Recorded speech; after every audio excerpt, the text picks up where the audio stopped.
Have you ever felt that your kindness was mistaken for weakness, turning your compassion into a vulnerability? How do you balance being a force of calm and serenity in a world that often rewards strength and might? Our story explores the intricate dance between benevolence and self-preservation, challenging us to rethink our approach to strength and vulnerability. Stay with us till the end to uncover the secrets to living a balanced life, guided by the art of wisdom and compassion. Now on to our story. Once upon a time, Gautam Buddha sat in the company of his devoted disciples, their presence creating an atmosphere of serenity and contemplation. In the midst of this spiritual gathering, an influential and wealthy king arrived. With a sense of vulnerability, he approached Buddha and began sharing his concerns. "O Lord," the king began, "since embracing your teachings and following your path, I have undergone a profound transformation. I once ruled with an iron fist, unhesitatingly passing severe judgments and punishments. People feared me, for I was known for my cruelty. Yet, since becoming your disciple, I have undergone a profound change. I have embraced compassion and turned away from anger. I no longer wish to harm anyone, and my heart is filled with peace." However, the king's newfound serenity had an unexpected consequence. He confided in Buddha. "My lord, it appears that my calmness has made me vulnerable. People now perceive me as weak and easily exploited. They take advantage of my gentle disposition. Before, when I was feared, there was order in my kingdom. Now, there is chaos and danger." In response to the king's heartfelt plea, Buddha chose to convey his wisdom through a story that would impart a valuable lesson. The story unfolded like this. In a distant time and place, beneath the shade of a grand and ancient tree, there dwelled a venomous snake within a concealed hole. This tree stood in the corner of a vast field, adjacent to a peaceful village. The snake's reputation was grim, for it struck swiftly at the slightest provocation, causing death and despair. The villagers dreaded the tree and its lethal guardian, avoiding it at all costs.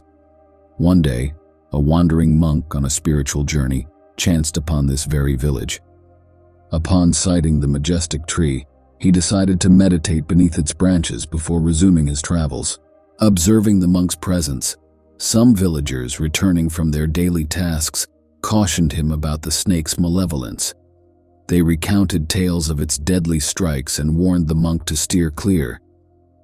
However, the monk's face bore a serene smile, and he continued his approach to the tree. As the monk settled into meditation, the snake, sensing an intruder, emerged from its hole with a hiss, poised to strike. Yet something remarkable occurred. Instead of fear, the monk's gaze exuded compassion, and he chanted a mantra as he locked eyes with the serpent. Astonishingly, the snake began to communicate with the monk. Addressing the monk, the snake queried, "Do you not fear me, stranger? Do you not recognize this territory as mine, a place where none dare tread?"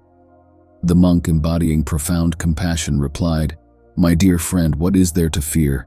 I harbor no dread of death, nor do I cling to life. Why should I fear you? In truth, it is you who fears, fearing for your own life, and thus you strike out at others."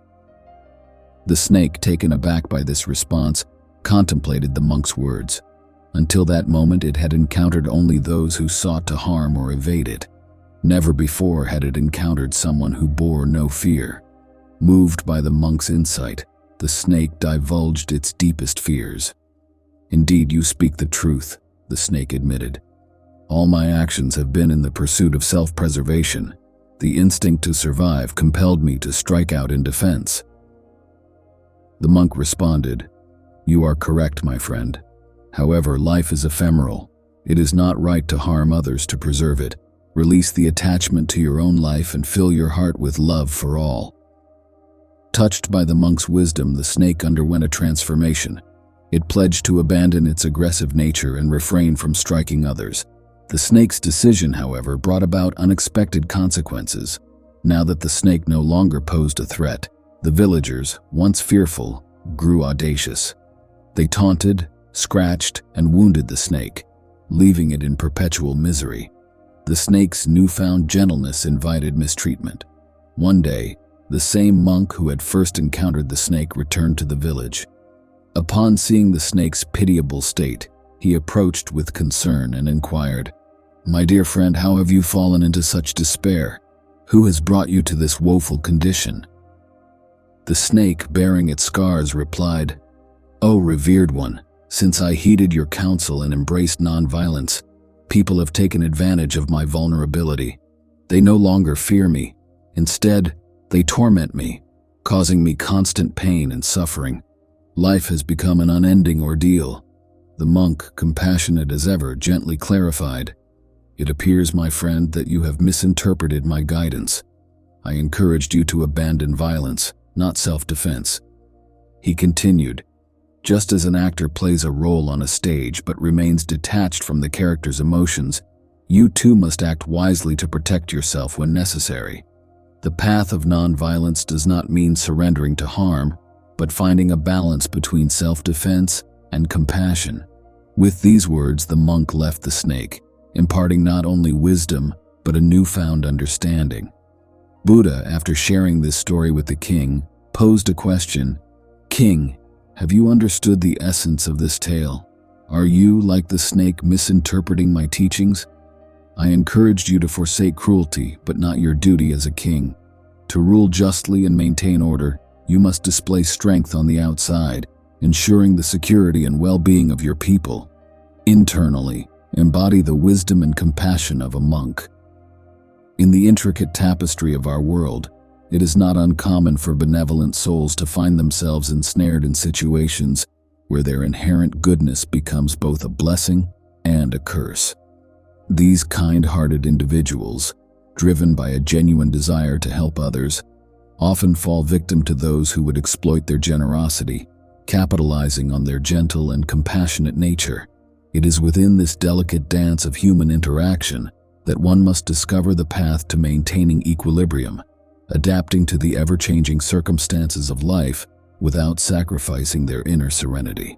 Indeed, this is the art of living, a profound and timeless practice that holds the key to a life marked by both success and tranquility. Mastering this art requires a profound understanding of oneself and the world around them. It necessitates the cultivation of wisdom, resilience, and a profound sense of inner peace. Through the relentless pursuit of this mastery, one can navigate the labyrinthine complexities of human relationships and societal dynamics with grace and finesse. It is in this pursuit that the story of Buddha, the awakened one, emerges as a profound and enduring lesson, an eternal guidepost illuminating our way through the intricate web of human interactions. His teachings provide us with invaluable insights into how we can navigate the challenges and tribulations of life, maintaining our equilibrium while remaining true to our compassionate nature. The story of Buddha, then, serves as a timeless beacon, guiding us through the tumultuous sea of human existence. It urges us to cultivate the art of living, to adapt to life's ever-shifting tides without compromising the essence of our inner selves. It encourages us to embrace wisdom and grace as we navigate the complexities of our relationships and interactions with others. By studying the lessons of Buddha, we embark on a journey towards a life enriched with success and tranquility, a life that embodies the very essence of the art of living.